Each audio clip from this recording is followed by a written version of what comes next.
Hello and welcome to my channel, or welcome back to my channel. Hope everyone is doing well.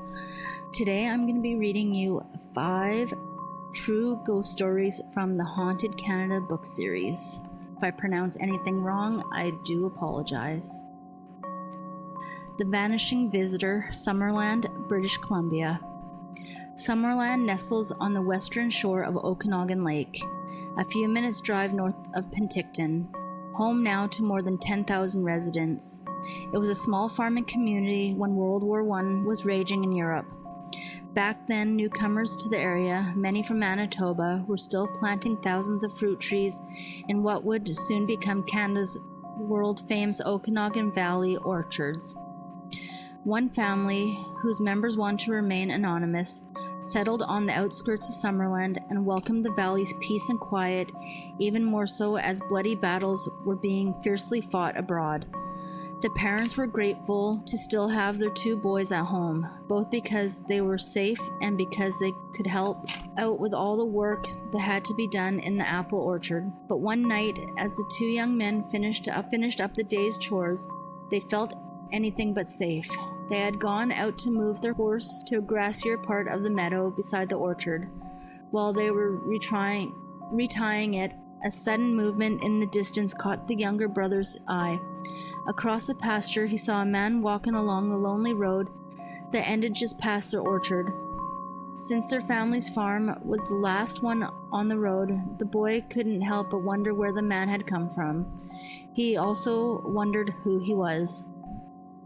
It was hard to see the man's face clearly in the moonlight, but both brothers felt sure he was a stranger to the area, solidly built, and as he got closer, they saw that he was wearing a white hip-length jacket, buttoned high at the neck. It looked a lot like an old-fashioned type of lounge jacket that a country gentleman might have worn years before. The younger brother called out a greeting and asked where he was going. The man turned, looked right at him, then turned away without saying a word, right on walking toward the farmhouse. The boys lost sight of him as he strolled past the front of their house to the side door. The brothers headed home quickly. They were eager to meet the mysterious night visitor, but when they opened the door into the kitchen, they saw only their parents sitting at the table. When they asked where the stranger was, their parents looked puzzled. They said no one had come to the door, and they had heard no knocking or walking around outside. "But that can't be. He was just here," the brothers said, and they explained to their parents that they had seen and heard, or more significantly, what they had not heard. It suddenly dawned on the younger brother that the man had not only remained silent when spoken to, but had also not made a sound when he walked. Neither brother had heard a single footstep as the stranger strolled confidently along the road past them on the still moonlit night. That the man hadn't spoken wasn't too unusual. He could have simply been rude or unwilling to talk, but no person could walk along a road like that without making a sound. So who or what was the man? In the next few weeks, the brothers casually asked neighbors if they had seen any strangers in the area recently. No one had. The young men never let on why they were asking, as they didn't want folks to guess what they suspected must have happened that evening. Even 40 years later, they wouldn't use their real names when they spoke about how the 2 of them, together on a quiet moonlit night, had seen and tried to speak to a ghost. Headless Harvey, Windsor, Nova Scotia.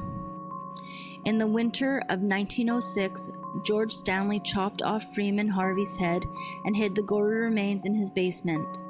Then Stanley claimed Harvey had left town and given him all his worldly goods. But some folks in Windsor became suspicious. A search of Stanley's place soon turned up the decapitated body. Stanley was charged, tried, and convicted of murder, and in the summer of 1906, he was hanged for his crime. Not long afterward, Judge Charles Edgar de Wolfe reported seeing an apparition of a headless man in a basement window. Knowing that parts of Harvey's corpse had been found hidden under a pile of potatoes in a basement, de Wolfe was certain that what he had seen was the ghost of the unfortunate murder victim. Others who heard the story weren't so sure. But a few days later, de Wolfe became even more convinced that's what had happened. The judge was walking home, his mind on other things, when an empty barrel appeared out of nowhere. It rolled along Water Street, crossed the road, changed directions, kept on rolling along the sidewalk, and then turned sharply onto his front lawn. The judge couldn't believe his eyes. It was as if some invisible hand had been pushing the barrel all the way there. When he caught up to the barrel, he couldn't believe his ears either. Low, mournful groans were coming from the barrel. Then a voice spoke. "I am Freeman Harvey," it moaned. Terrified, Judge DeWolf steered clear of the barrel and scurried into his house. From then on, almost every time he went outside, the judge came across more evidence of a ghostly visitor. As he passed a few boys on the sidewalk, they suddenly went into zombie-like trances, as did a couple of clerks when he went into stores to shop. The boys and the clerks would stay frozen, eyes staring straight ahead, until the judge, who had done a lot of reading about hypnotism, spoke to them in a soothing voice and waved his hands slowly past their faces. Only then would they snap out of their trances. Before DeWolf's eyes, old coins would fall from the sky and light bulbs would smash to the ground in front of him. Chairs started rocking on their own when he dropped into the town's furniture factory, and strange voices called out his name. It was as if a mischievous ghost had possessed the entire town. Judge DeWolf became more and more concerned about what was happening, attempted to find an explanation for the mysterious events. He wrote to an organization that took a specific approach to investigating claims of ghostly hauntings. He even sent along signed statements from other people in Windsor who claimed that unexplained events had been happening to them as well. That group sent Keir Ward Carrington, a young reporter and magician, to check out DeWolf's story. After DeWolf gave Carrington a detailed account, they toured some of the places of Windsor where the eerie incidents had occurred. At the grocery store, an apple flew across the room, barely missing Carrington's head. Carrington was amazed, but still not convinced some unearthly force had moved it.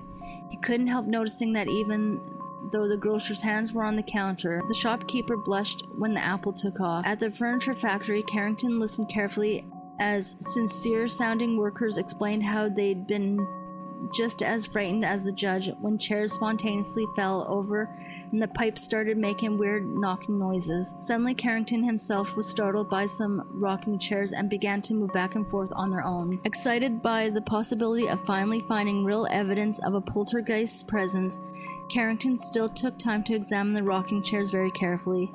That's when he found the first signs of human, not ghostly hands. Behind the chairs, he found a hole in the floor. Coming out of the hole was a string that had been looped through each of the chairs.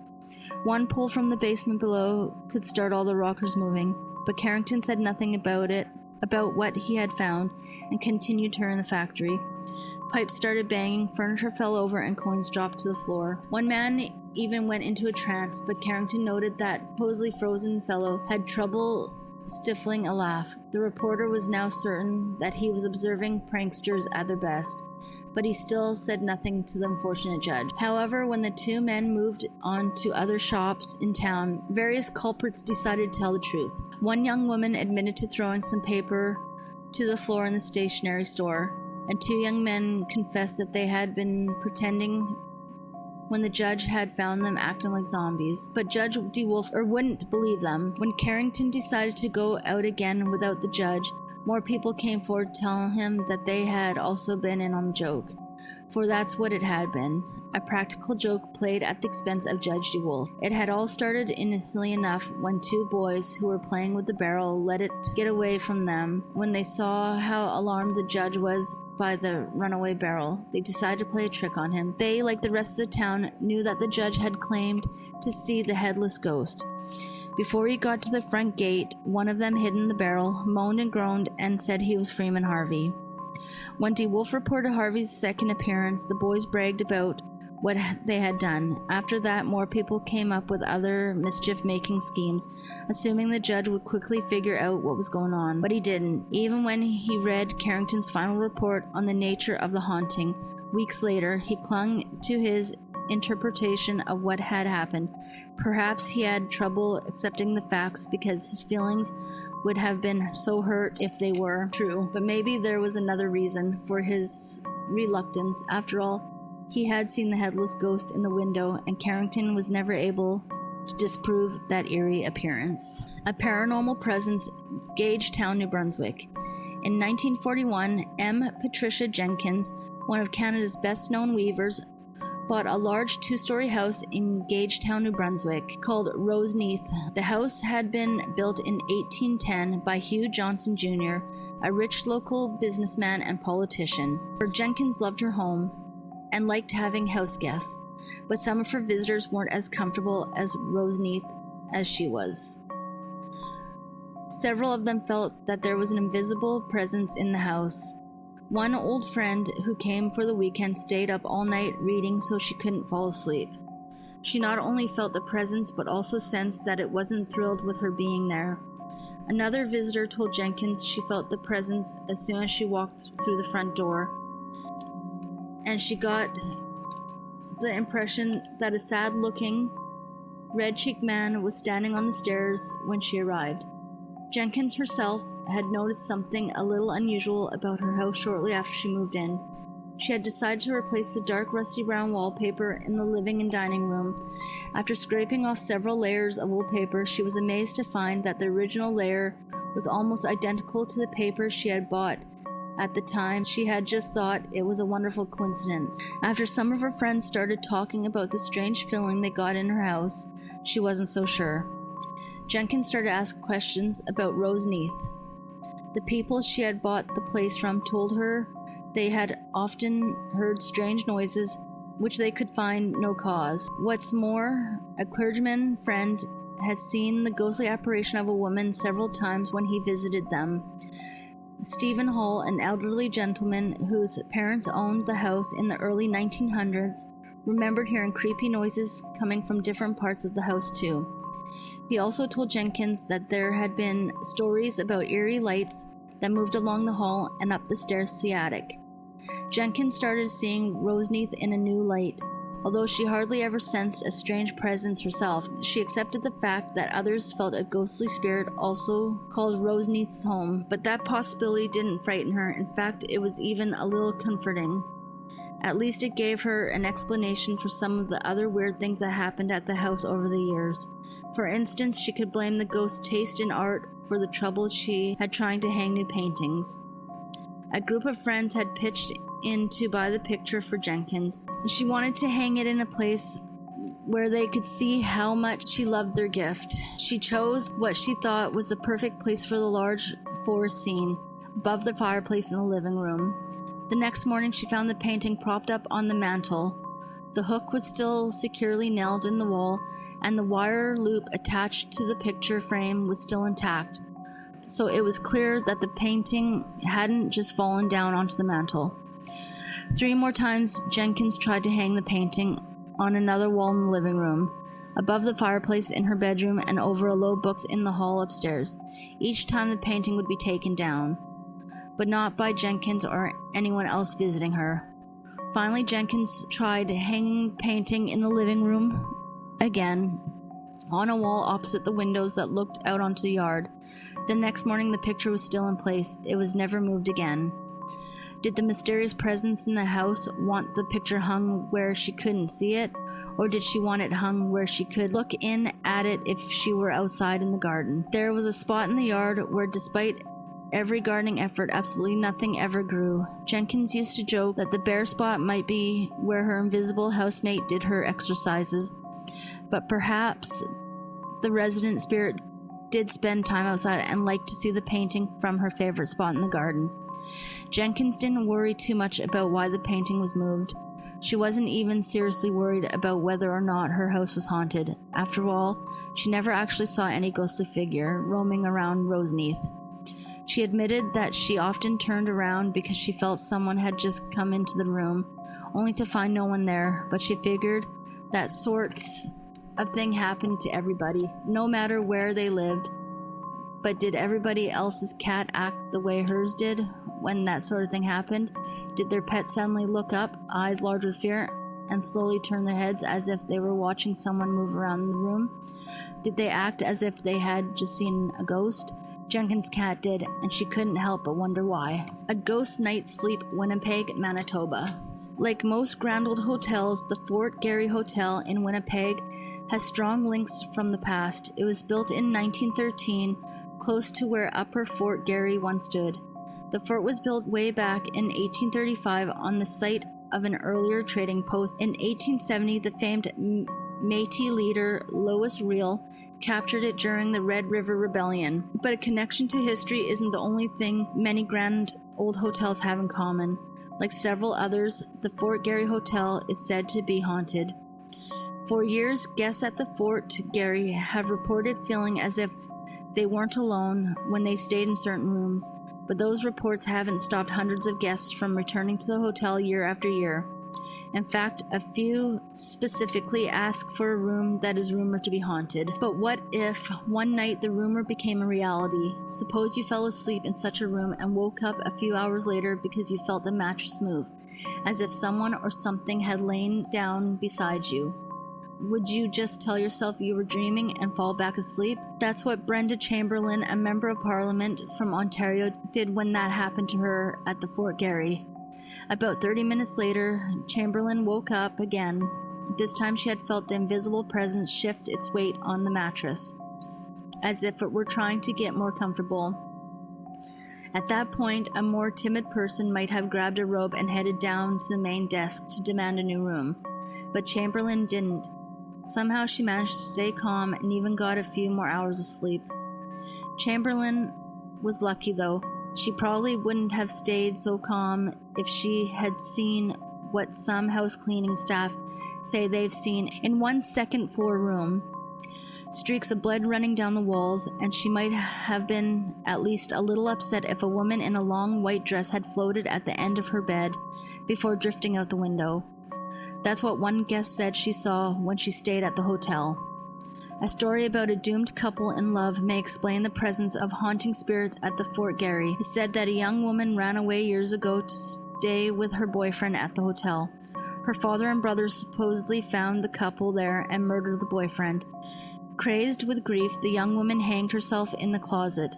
Another similar story was a young woman hanging herself in the closet after finding out that her husband had just been killed in a car accident. Whatever the reason for her suicide, the grief-stricken young woman is said to wander the hotel in search of her lover. Some people believe that she died in the room where the blood appears on the walls and that she's the woman in the white gown. Could she or her boyfriend also be the ghostly visitor who slips into guest beds? Some people say yes, and that the two lovers are trying to find each other and be together again. But the story of the dead couple doesn't seem to explain what happened at the hotel back in 1989. Two staff members were cleaning up the kitchen after 3 a.m. when they heard a noise in the dining room. The room was locked up for the night, and there wasn't supposed to be anyone there. Quietly, the two men pushed open the swinging door from the kitchen. What they saw surprised them. Sitting at a table was a man who seemed to be thoroughly enjoying eating the dinner set out in front of him. They had never seen him before, and they hadn't served him any food. The worker slipped out to the front desk to ask the night manager if he knew who the man in the dining room was. He had no idea what they were talking about. Curious, he went back to the kitchen with them and pushed open the swing door.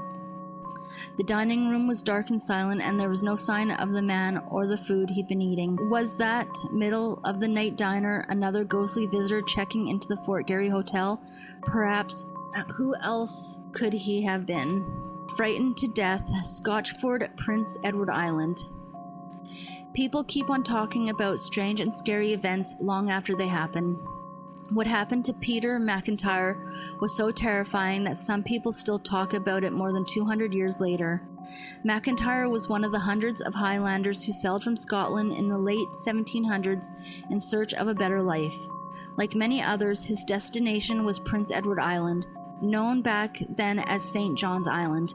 The last stop on his voyage was a place named Scotchford, about 30 kilometers north of Charlottetown. For McIntyre and the other new arrivals, life was hard, but it was good. They quickly settled in, clearing land, building houses, and planting crops. Before long, they began to feel right at home. One evening, McIntyre decided to head over to the general supply store where local men often gathered for a chat. Just as he had hoped, he found a few of his neighbors sitting around the wood stove, talking about work and sharing family news. At one point, according to the story folks still tell, a man named Ben Peters brought up the business of the old French cemetery nearby. Many people already believed that the spirits of the dead weren't exactly resting in peace there. So when Peters said that he had seen a big fiery ball of light drifting over the graveyard, no one was too surprised. No one, that is, except McIntyre.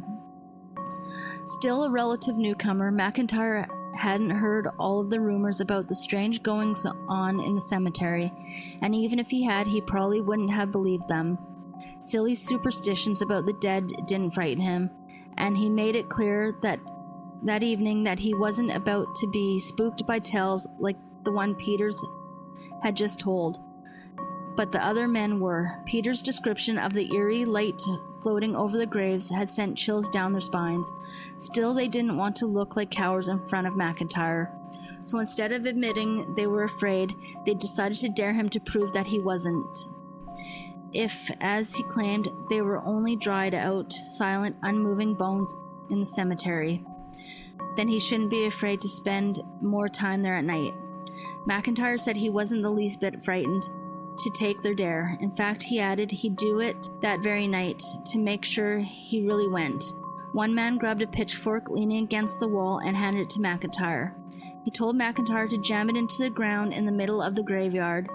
The men agreed that if they found it there the next day, they'd give McIntyre a large pouch of tobacco, saying he looked forward to filling his pipe with his prize. McIntyre headed out into the darkness, pitchfork in hand. The next day, a few of the men set out for the cemetery. On the way, they passed McIntyre's place. They called out to him, but the only answer they got was the noise of hungry farm animals waiting to be fed. McIntyre wasn't there, and he hadn't been there earlier either, or he would have fed his livestock. Nervously, the men continued on their way, grateful that the sun was still high in the sky. When they got close to the cemetery, they called out McIntyre's name again. The silence then greeted them there, left them cold, but the sight that awaited them up ahead was far more chilling than they could have ever imagined.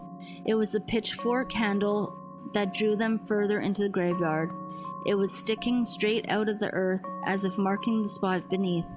As if they drew closer, they saw what was under it. There, lying on an old grave, was McIntyre. His eyes were wide open and his mouth was twisted in fear. The men stumbled towards him, ready to help if they could, but McIntyre could not be helped. When one man touched his hand, it was cold and stiff. McIntyre had been dead for hours, and from that look on his face, it was clear that his had not been a peaceful death. Fighting off the horror swelling beside him, the men bent down to pick up McIntyre's body, but they couldn't lift it. Only then did they notice that the pitchfork had been driven into McIntyre's long coat, spread out on the ground beneath them. Someone or something had jammed the pitchfork into the ground after McIntyre had dropped to the ground, but who or what? That's the question some folks still ask over 200 years later. Thank you for listening. If you like this type of content, please consider subscribing and liking my channel, and I will see you on the next one.